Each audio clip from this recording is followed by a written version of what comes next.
दोस्तों, आपके अपने चैनल बुक विश पर तहे दिल से स्वागत हो। आज हम बात करने वाले हैं क्लैरिटी बाय स्टीवन सिसारी बुक के बारे में। आरव एक 32 साल का आम आदमी जो हमेशा से अपनी लाइफ में कुछ बड़ा करना चाहता था, पर हर बार किसी न किसी कन्फ्यूजन में फंस जाता। सुबह की पहली चाय के साथ उसके दिमाग में बस एक ही सवाल घूमता था, आखिर मैं कर क्या रहा हूँ अपनी ज़िंदगी में। उसकी जॉब ठीक ठाक थी, लेकिन वो सेटिस्फैक्शन वाली बात गायब थी। ऊपर से घर की रिस्पॉन्सिबिलिटीज़, लोन्स और खुद को प्रूव करने का प्रेशर।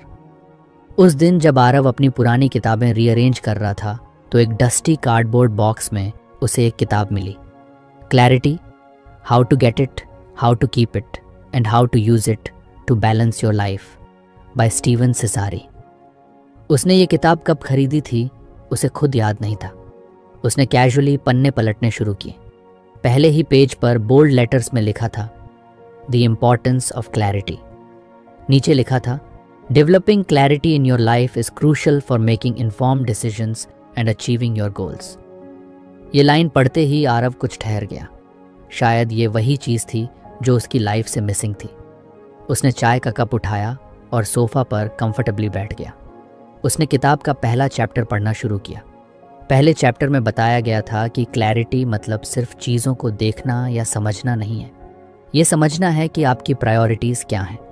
जो सच में मैटर करता है उसे पकड़ना और बाकी डिस्ट्रैक्शंस को हटाना।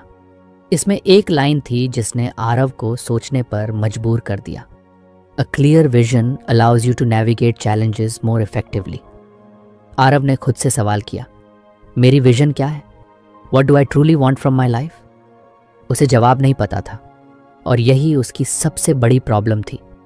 उसने किताब में आगे पढ़ा कि क्लैरिटी ना सिर्फ आपको सही डिसीजंस लेने में मदद करती है, बल्कि आपकी एनर्जी और टाइम को भी सही जगह इन्वेस्ट करवाती है।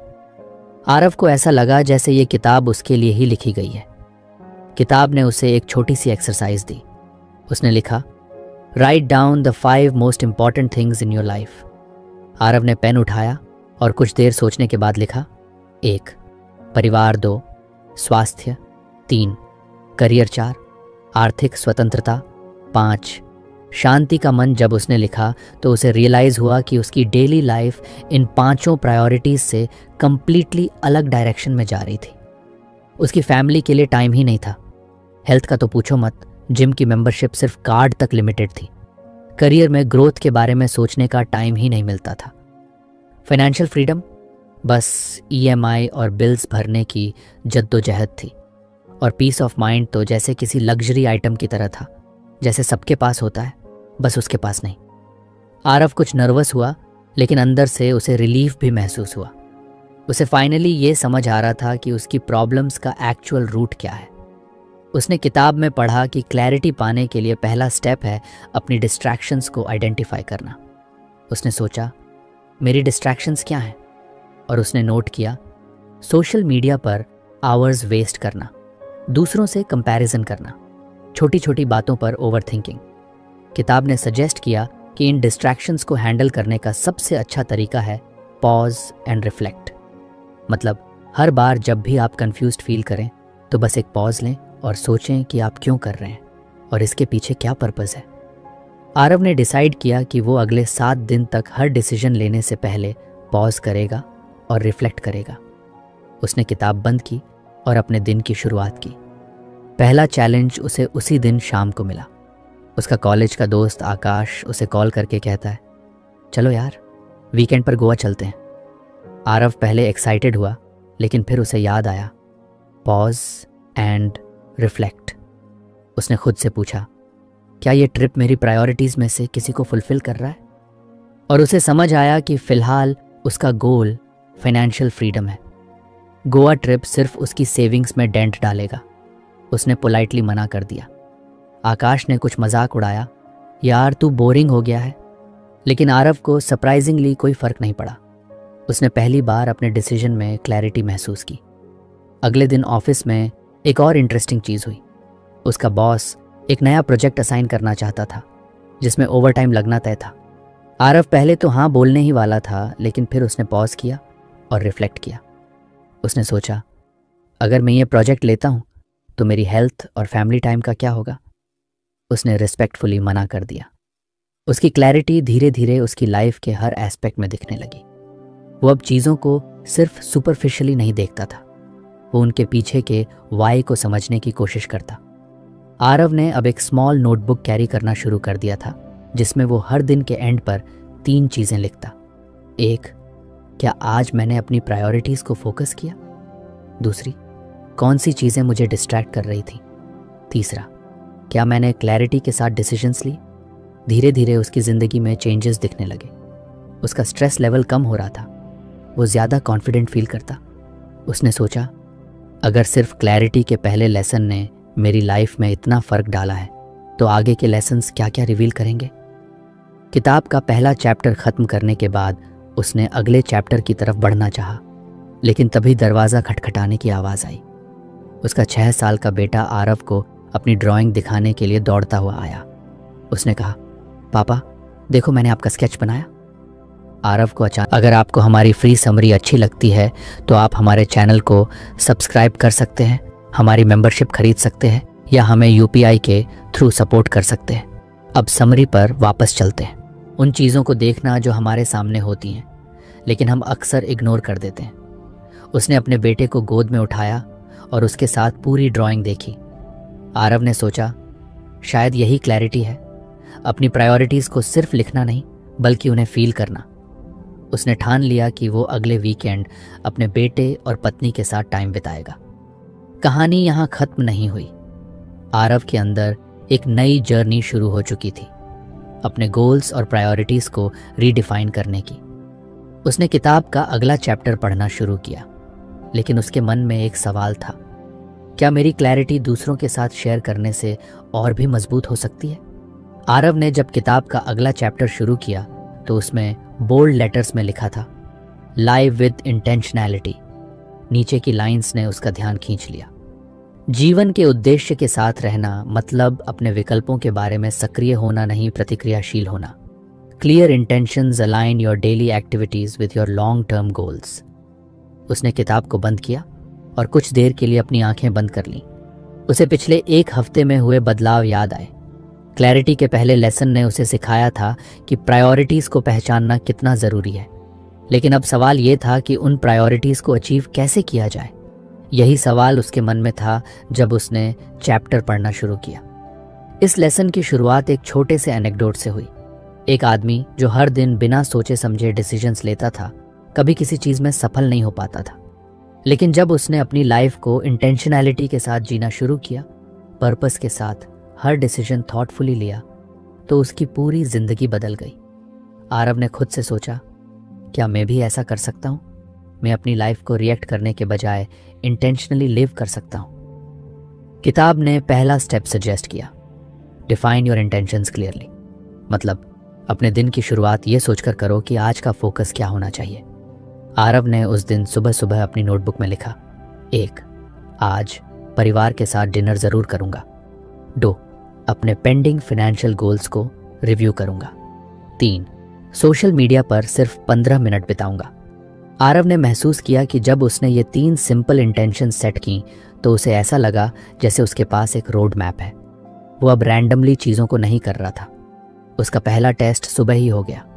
उसकी वाइफ नंदिनी ने कहा, आज रात डिनर पर जल्दी आना, कब से हमने साथ नहीं खाया है। आरव ने तुरंत कहा, पक्का। लेकिन ऑफिस में उसके बॉस ने अचानक एक अर्जेंट मीटिंग रख दी जो देर शाम तक खींचने वाली थी। आरव के पास चॉइस थी, वो रिएक्ट कर सकता था, मीटिंग अटेंड कर ले और फैमिली डिनर स्किप कर दे, या फिर इंटेंशनली अपनी प्रायोरिटी को चूज कर सकता था। उसने पॉज किया और रिफ्लेक्ट किया। उसे याद आया कि उसने सुबह इंटेंशन सेट किया था कि डिनर फैमिली के साथ करना है। उसने अपने बॉस से पोलाइटली रिक्वेस्ट किया कि क्या मीटिंग अगले दिन रखी जा सकती है। शायद लक ने भी उसका साथ दिया। बॉस ने कहा, okay, we can move it to tomorrow morning. Aarav ने महसूस किया कि अगर उसने इंटेंशनली अपनी प्रायोरिटी को नहीं चुना होता तो वो शायद रिएक्ट करके फैमिली डिनर को मिस कर देता। शाम को जब वो टेबल पर बैठा तो नंदिनी ने कहा, थैंक यू आरव, ये बहुत मायने रखता है। और उनके बेटे ने खुशी से बताया कि उसने स्कूल में नए दोस्त बनाए। आरव ने रियलाइज किया कि इंटेंशनल लिविंग का मतलब सिर्फ बड़े गोल्स को अचीव करना नहीं है, बल्कि छोटे छोटे मोमेंट्स को भी वैल्यू देना है। किताब का दूसरा स्टेप था बी प्रोएक्टिव नॉट रिएक्टिव। इसका मतलब था कि अपनी लाइफ को ऑटो पायलट मोड पर ना छोड़ो। जब कोई सिचुएशन आती है तो रिएक्ट करने के बजाय सोचो कि कैसे आप उस मोमेंट को अपने गोल्स के साथ अलाइन कर सकते हो। अगले दिन ऑफिस में आरव का एक और टेस्ट हुआ। उसके कोलीग समीर ने सडनली छुट्टी ले ली और उसका वर्कलोड आरव के ऊपर आ गया। पहले आरव इरिटेट हो जाता, कंप्लेन करता, लेकिन इस बार उसने इंटेंशनली सोचा, क्या ये सिचुएशन मेरे करियर गोल्स के साथ अलाइन होती है? आरव ने रियलाइज किया कि ये एक मौका है खुद को प्रूव करने का। उसने काम एक्सेप्ट किया, लेकिन साथ ही अपने मैनेजर से क्लियर कर दिया कि वो इसे एफिशिएंटली हैंडल करने के लिए कुछ एक्स्ट्रा रिसोर्सेज चाहता है। मैनेजर इम्प्रेस्ड हुआ और अगले महीने की परफॉर्मेंस रिव्यू में आरव की तारीफ हुई।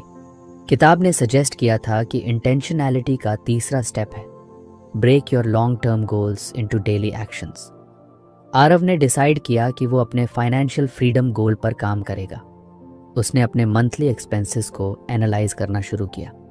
उसने देखा कि अननेसेसरी सब्सक्रिप्शंस और इम्पल्सिव ऑनलाइन शॉपिंग उसकी सेविंग्स को खा रहे थे। उसने एक सिंपल रूल बनाया, हर खर्चा करने से पहले पॉज करो और खुद से पूछो, क्या ये मेरे फाइनेंशियल गोल्स के साथ अलाइन होता है? एक दिन उसने ऑनलाइन एक एक्सपेंसिव गैजेट देखा जो उसे बहुत पसंद आया। वो उसे खरीदने ही वाला था कि उसने पॉज किया और सोचा, क्या ये मेरी सेविंग्स गोल को सपोर्ट करेगा? जवाब साफ था, नहीं। उसने गैजेट को विश लिस्ट में डाल दिया और उससे अवॉइड कर लिया। धीरे धीरे आरव की डेली चॉइसेस उसके बड़े गोल्स के साथ अलाइन होने लगी। उसने महसूस किया कि इंटेंशनल लिविंग का मतलब सिर्फ रिएक्टिव बिहेवियर को छोड़ना नहीं है, बल्कि अपने हर डिसीजन में पर्पस ढूंढना है। फिर एक वीकेंड की बात है। नंदिनी ने कहा, चलो कहीं घूमने चलते हैं, काफ़ी दिन हो गए आउटिंग पर गए हुए। आरव ने पहले इंस्टिंक्टिवली सोचा कि ये अननेसेसरी एक्सपेंस होगा, लेकिन फिर उसने पॉज किया और खुद से पूछा, क्या ये मेरी फैमिली की हैप्पीनेस और बॉन्डिंग के लिए इम्पॉर्टेंट है? जवाब था हाँ।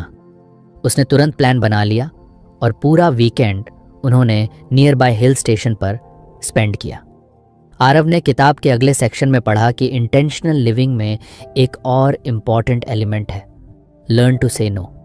उसने समझा कि जब आप हर चीज़ के लिए हाँ कहते हो तो आप अपनी एनर्जी और टाइम उन चीज़ों में भी वेस्ट कर देते हो जो आपकी प्रायोरिटीज से मैच नहीं करती। अब जब भी कोई उसे किसी ऐसे काम के लिए इनवाइट करता जो उसकी प्रायोरिटीज से मैच नहीं करता, तो वो पोलाइटली मना कर देता। उसने महसूस किया कि हर नो उसे उसकी प्रायोरिटीज के लिए और ज़्यादा स्पेस देता है। एक दिन उसके पुराने दोस्त रजत ने उसे कॉल किया और कहा, यार मेरी पार्टी में ज़रूर आना, सब पुराने दोस्त आ रहे हैं। आरव ने पहले सोचा कि जाना चाहिए, लेकिन फिर उसने पॉज किया और सोचा, क्या ये मेरे गोल्स के साथ अलाइन होता है? उसने रियलाइज़ किया कि वो उस वक्त अपनी हेल्थ पर फोकस करना चाहता है और देर रात की पार्टी उसके लिए सही नहीं थी। उसने रजत को मना कर दिया। रजत ने कुछ नाराज़गी जताई, लेकिन आरव को अंदर से गिल्ट नहीं हुआ। आरव की लाइफ अब इंटेंशनैलिटी की तरफ बढ़ रही थी। उसने अपने डिसीजंस में क्लैरिटी महसूस की। वो अब हर दिन का पर्पस डिफाइन करता और अपनी डेली एक्टिविटीज़ को उसी के अकॉर्डिंग प्लान करता। लेकिन एक दिन उसने किताब में पढ़ा, intentional living doesn't mean being rigid, it means being flexible with purpose. उसने सोचा, मैं क्या कभी ऐसा कर पाऊंगा, रिजिड ना होकर भी पर्पसफुल रहूं? अगले दिन ऑफिस में एक नई सिचुएशन ने उसे इस पर सोचने का मौका दिया। उसका मैनेजर अचानक आया और कहा, we need to change the project timeline, can you adjust? पहले आरव इरिटेट होता, लेकिन अब उसने पॉज किया और सोचा, क्या ये फ्लेक्सिबिलिटी मेरे करियर गोल्स के लिए ज़रूरी है?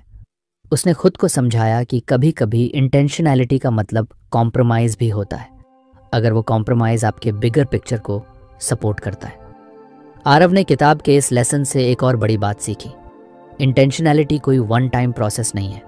ये हर दिन, हर मोमेंट, हर डिसीजन में प्रैक्टिस करनी पड़ती है। उसने अपने नोटबुक के लास्ट पेज पर एक चीज़ लिखी, live each day with purpose so that when you look back you don't regret how you spent your time. Aarav अब क्यूरियस था कि किताब के अगले लेसन में उसे क्या सिखाया जाएगा। उसने किताब को क्लोज किया और अपने अगले डे के लिए इंटेंशन सेट करने लगा। अगली सुबह आरव ने किताब का अगला चैप्टर खोला। इसमें बोल्ड लेटर्स में लिखा था बैलेंस इज की। नीचे लिखा था संतुलन प्राप्त करना विभिन्न जीवन के पहलुओं, काम, संबंध, स्वास्थ्य और व्यक्तिगत विकास आवश्यक है जीवन के लिए सामान्य कल्याण। आरव ने चैप्टर पढ़ना शुरू किया, लेकिन उसकी आंखें बार बार इस एक लाइन पर रुक रही थीं। जब एक क्षेत्र आपकी जिंदगी को बार बार परेशान करता है तो असंतुलन तनाव और असंतुष्टि का कारण बनता है। उसने पॉज किया और अपनी लाइफ पर नज़र डाली। उसने सोचा, क्या मैं अपनी लाइफ में बैलेंस मेंटेन कर पा रहा हूँ?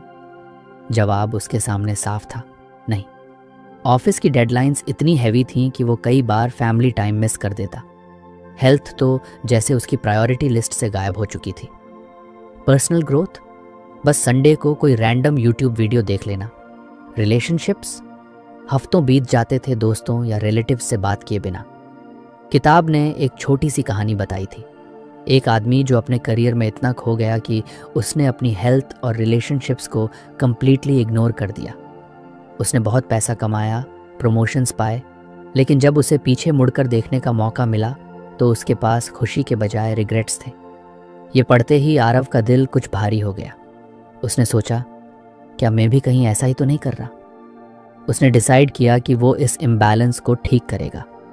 उसने चैप्टर में दिए गए स्ट्रैटेजीज पर ध्यान देना शुरू किया। पहला स्टेप था identify the pillars of your life and assess their current state. किताब ने बताया कि लाइफ के 4 मेन पिलर्स हैं, वर्क, रिलेशनशिप्स, हेल्थ और पर्सनल ग्रोथ। आरव ने अपनी नोटबुक निकाली और चारों पिलर्स के लिए एक एक पेज बनाया। उसने लिखा, 1, वर्क, बहुत ज़्यादा टाइम और एनर्जी ले रहा है। सेटिस्फैक्शन ठीक ठाक है, लेकिन स्ट्रेस बहुत ज़्यादा है। 2, रिलेशनशिप्स, फैमिली टाइम कम हो रहा है। दोस्तों और रिलेटिव्स से कनेक्शन ऑलमोस्ट ख़त्म हो गया है। 3, हेल्थ, निगलेक्टेड, जिम की मेंबरशिप सिर्फ कार्ड तक सीमित है। डाइट कंप्लीटली अनहेल्थी है। 4, पर्सनल ग्रोथ, स्पोरैडिक, कभी कभी किताबें पढ़ लेता हूँ लेकिन कोई कंसिस्टेंट एफर्ट नहीं है। जब उसने इन चारों पिलर्स को देखा तो उसे रियलाइज़ हुआ कि उसकी सारी एनर्जी सिर्फ वर्क में जा रही है और बाकी तीनों एरियाज सफ़र कर रहे हैं। किताब ने सजेस्ट किया कि बैलेंस लाने का पहला स्टेप है set boundaries for each area. Aarav ने सोचा, बाउंड्रीज का मतलब क्या है? किताब ने समझाया कि बाउंड्रीज का मतलब है हर एस्पेक्ट के लिए डेडिकेटेड टाइम और स्पेस रखना। उसने डिसाइड किया कि वो हर दिन शाम 7 बजे के बाद ऑफिस का काम नहीं करेगा। हर वीकेंड फैमिली के साथ आउटिंग या कोई एक्टिविटी करेगा।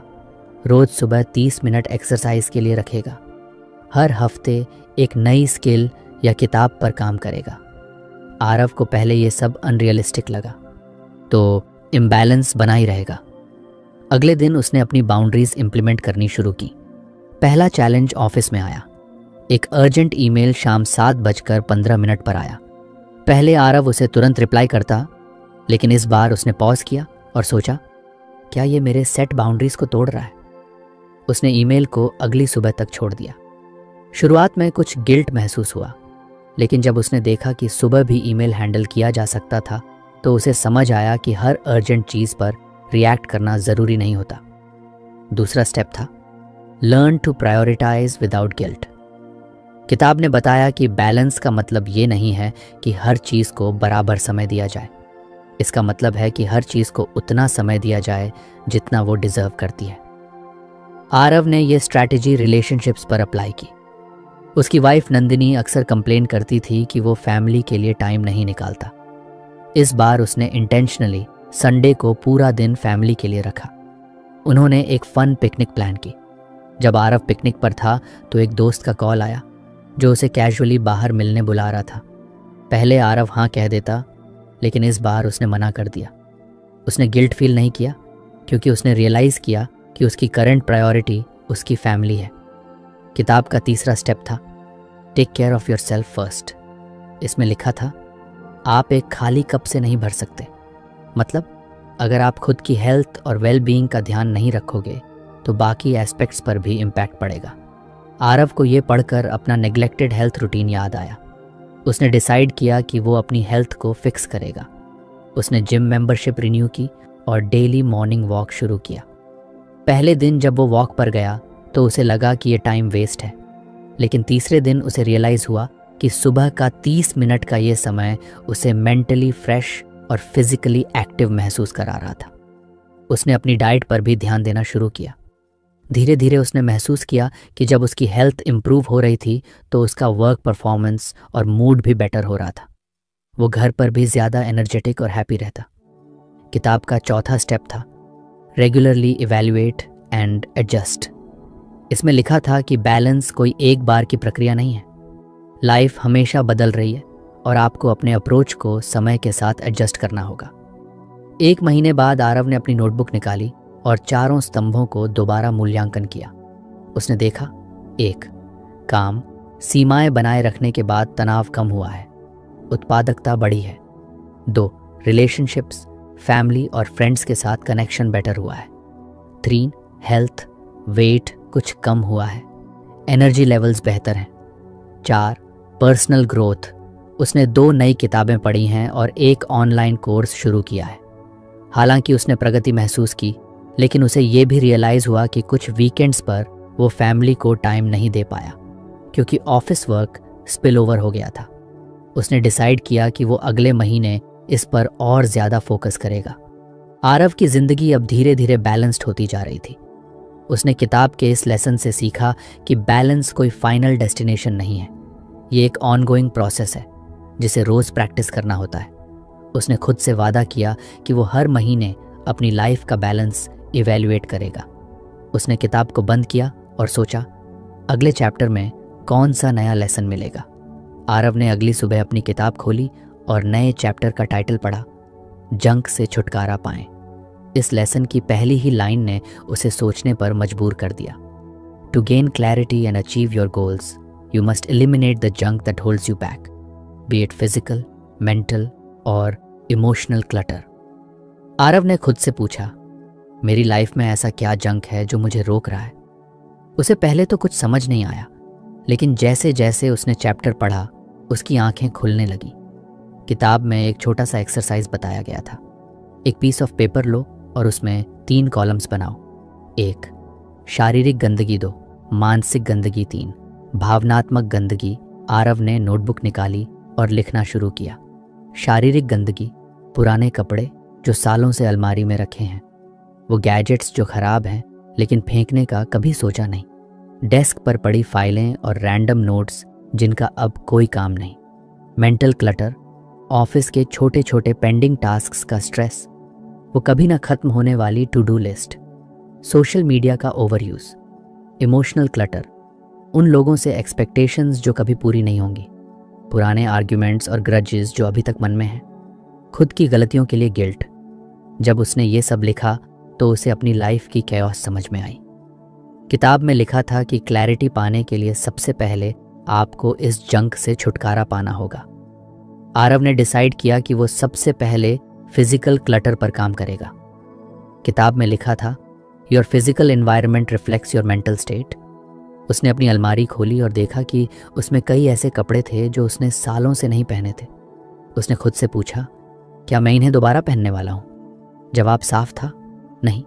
उसने तुरंत 3 पाइल्स बनाई। 1. कीप, वो कपड़े जो अभी भी यूजेबल थे। 2. डोनेट, वो जो किसी और के काम आ सकते थे। 3. थ्रो, वो जो पूरी तरह खराब हो चुके थे। ये प्रोसेस सरप्राइजिंग था। उसने सबको क्लियर किया और सिर्फ वो चीज़ें रखीं जो एक्चुअली यूजफुल थीं। डेस्क साफ होते ही उसे महसूस हुआ कि उसका माइंड भी कुछ ऑर्गेनाइज्ड लग रहा है। अगले दिन उसने मेंटल क्लटर पर काम करने का फैसला किया। उसने किताब में पढ़ा कि मेंटल क्लटर अक्सर अनऑर्गेनाइज्ड टास्क्स और डिस्ट्रैक्शंस की वजह से होता है। इसका सबसे बड़ा कल्प्रिट था उसकी endless to do list. Aarav ने अपनी टू डू लिस्ट पर ध्यान दिया। उसमें छोटे छोटे ऐसे टास्क्स थे जो वो कभी कंप्लीट नहीं करता, लेकिन फिर भी लिस्ट में बने रहते थे। उसने डिसाइड किया कि या तो वो उन टास्क्स को कंप्लीट करेगा या परमानेंटली रिमूव। उसने लिस्ट के हर आइटम को देखा और खुद से पूछा, क्या ये वास्तव में इम्पॉर्टेंट है? जो चीज़ ज़रूरी नहीं थी उसे उसने क्रॉस कर दिया। उसने प्रायोरिटाइज करना शुरू किया और हर दिन सिर्फ 3 इंपॉर्टेंट टास्क्स पर फोकस करने का रूल बनाया। मेंटल क्लटर का दूसरा बड़ा सोर्स था सोशल मीडिया। आरव ने रियलाइज किया कि वो दिन में कई घंटे बस स्क्रॉलिंग में बर्बाद कर देता है। किताब ने सजेस्ट किया था कि आप अपने फ़ोन यूजेस को मॉनिटर करो और अनावश्यक डिस्ट्रैक्शंस को रिड्यूस करो। आरव ने अपने फ़ोन से सोशल मीडिया ऐप्स के नोटिफिकेशंस ऑफ कर दिए। उसने एक रूल बनाया कि वो सिर्फ दिन में 2 बार सोशल मीडिया चेक करेगा। पहले कुछ दिन मुश्किल थे, बार बार उसका मन करता कि वो फ़ोन उठाए और ऐप्स खोल कर देखे, लेकिन धीरे धीरे उसने महसूस किया कि सोशल मीडिया से दूरी बनाने पर उसके पास ज़्यादा टाइम और मेंटल पीस थी।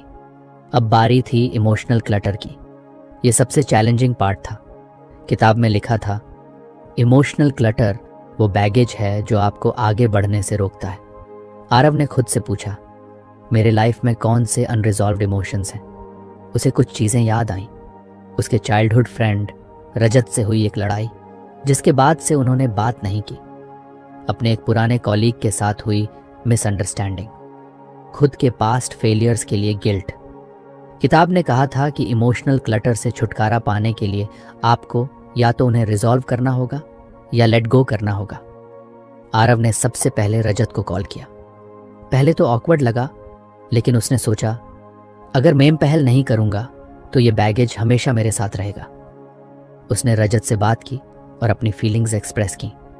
सरप्राइजिंगली रजत ने भी यही कहा कि वो भी रेकन्सिलिएशन चाहता था। उसने अपने कॉलीग को एक ईमेल लिखा जिसमें उसने अपनी तरफ से मिसअंडरस्टैंडिंग के लिए माफ़ी मांगी। जवाब में उसने भी माफ़ी मांगी। आरव को ऐसा लगा जैसे उसके दिल से कोई बोझ हट गया हो। गिल्ट को हैंडल करना सबसे कठिन था। उसने अपनी गलतियों के लिए खुद को माफ़ करने का डिसीजन लिया। उसने लिखा, गलतियां इंसान को बेटर बनाती हैं, मैं इन्हें अपने ऊपर वेट बनने नहीं दूंगा। आरव ने धीरे धीरे अपने लाइफ के हर एस्पेक्ट में जंक को एलिमिनेट करना शुरू कर दिया। उसने महसूस किया कि जब डिस्ट्रैक्शंस और नेगेटिविटी कम होती है तो क्लैरिटी नेचुरली बढ़ती है। इस पूरे प्रोसेस के बाद उसने अपनी नोटबुक में लिखा, फिजिकल क्लटर हटाने के बाद मेरा स्पेस और माइंड दोनों ऑर्गेनाइज्ड है। मेंटल क्लटर रिड्यूस करने के बाद मुझे फोकस करने में आसानी हो रही है। इमोशनल क्लटर क्लियर करने से मेरे रिलेशनशिप्स और इनर पीस इंप्रूव हुए हैं। उसने किताब को बंद किया और सोचा, क्या अगला चैप्टर मुझे इससे भी ज़्यादा पावरफुल लेसन देगा? अगले दिन सुबह की चाय के साथ आरव ने किताब का नया चैप्टर खोला। टाइटल पढ़ते ही उसे एक अलग सी एक्साइटमेंट महसूस हुई, द पावर ऑफ एक्सपोजर। शुरुआत की लाइनें थीं, ग्रोथ और क्लैरिटी आती है जब आप अपने कंफर्ट जोन से बाहर निकलते हैं और खुद को नए विचारों, लोगों और अनुभवों के सामने लाते हैं।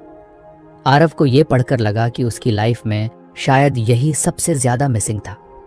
पिछले कुछ सालों में उसकी रूटीन इतनी प्रिडिक्टेबल और मोनोटोनस हो चुकी थी कि उसमें कोई नई चीज़ या एक्साइटमेंट बची ही नहीं थी। किताब ने बताया कि एक्सपोजर सिर्फ ट्रैवल तक सीमित नहीं है, ये हर उस चीज़ से जुड़ा है जो आपकी सोच और पर्सपेक्टिव को ब्रॉडन करे। चाहे वो कोई नई किताब हो, किसी अनजान इंसान से बातचीत हो या फिर कोई स्किल सीखने का प्रयास। आरव ने चैप्टर पढ़ते हुए खुद से सवाल किया, मैंने आखिरी बार अपनी कंफर्ट जोन के बाहर कदम कब रखा था? जवाब के तौर पर कुछ खास याद नहीं आया। उसने तय किया कि इस बार वो किताब के लेसन को पूरी तरह से अपनी लाइफ में अप्लाई करेगा। किताब ने एक सिंपल सा एक्सरसाइज सजेस्ट किया, list down 5 new things you've always wanted to try but never did because of fear, laziness और lack of time।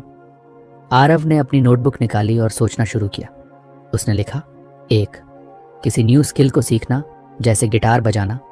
2 एक सोलो ट्रिप पर जाना। 3 किसी ऐसे इंसान से बात करना जिससे मैं हमेशा अवॉइड करता रहा हूँ। 4 किसी कंप्लीटली डिफरेंट कल्चर को एक्सप्लोर करना। 5 वॉलंटियरिंग के जरिए किसी मीनिंगफुल कॉज में कंट्रीब्यूट करना। पहला स्टेप था try a new skill. Aarav ने सोचा कि उसे बचपन से गिटार सीखने का शौक था, लेकिन वो कभी सीरियस नहीं हुआ। उसने उसी दिन ऑनलाइन सर्च किया और पास के एक म्यूजिक इंस्टीट्यूट में वीकेंड क्लासेस के लिए रजिस्टर कर लिया। पहली क्लास में जाते हुए आरव कुछ नर्वस था, वहाँ पर बाकी लोग भी नए थे, लेकिन सबका कॉन्फिडेंस उससे ज़्यादा लग रहा था। पहले सेशन में वो कुछ कॉर्ड्स सीखने की कोशिश कर रहा था और बार बार गलतियां कर रहा था, लेकिन सरप्राइजिंगली उसे इन गलतियों में मज़ा आ रहा था। 1 महीने बाद जब वो अपनी पहली छोटी सी ट्यून बजा पाया तो उसे जो खुशी मिली वो उसने बहुत समय से महसूस नहीं की थी। उसे समझ आया कि कुछ नया सीखना सिर्फ स्किल हासिल करने का मामला नहीं है, बल्कि ये आपको एक नया पर्सपेक्टिव और कॉन्फिडेंस देता है। दूसरा स्टेप था go on a solo trip. ये आरव के लिए सबसे चैलेंजिंग था। वो हमेशा ग्रुप ट्रिप्स या फैमिली वेकेशंस का हिस्सा रहा था, लेकिन इस बार उसने एक अलग जगह चुनने का फैसला किया। उसने हिमाचल के एक छोटे से गांव की तरफ रुख किया। ट्रिप के दौरान सबसे बड़ा डर था, क्या मैं अकेला बोर हो जाऊंगा? लेकिन जैसे ही उसने वहां की शांत वादियों में टाइम बिताना शुरू किया, उसने रियलाइज किया कि अकेलापन डरावना नहीं है। उसने वहां नए लोगों से बातें की, एक लोकल टी सेलर, एक आर्टिस्ट जो पहाड़ों में अपने आर्ट के लिए इंस्पिरेशन ढूंढ रहा था, और एक सोलो ट्रैवलर जो अपनी लाइफ की कहानियां शेयर कर रहा था। इन इंटरैक्शंस ने आरव को एक्सपोज किया कि हर इंसान की लाइफ कितनी यूनिक होती है और कैसे दूसरों की कहानियों से हम खुद के लिए इंस्पिरेशन ले सकते हैं। तीसरा स्टेप था talk to someone you avoided. Aarav ने सोचा कि उसकी ऑफिस की एक कॉलीग थी, निहारिका, जिससे उसकी कभी जमती नहीं थी। वो दोनों हमेशा फॉर्मल बातें करते और आरव उसे कुछ रूड और ईगोइस्टिक समझता था।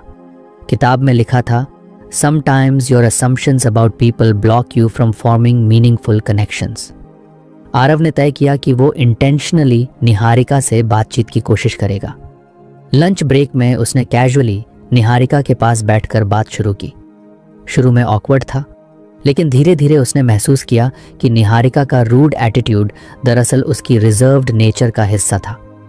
उसने निहारिका से उसकी हॉबीज और इंटरेस्ट्स के बारे में पूछा और सरप्राइजिंगली उन्होंने कई चीज़ों में कॉमन पाया। उस एक बातचीत के बाद निहारिका से उसकी प्रोफेशनल रिलेशनशिप काफ़ी बेहतर हो गई।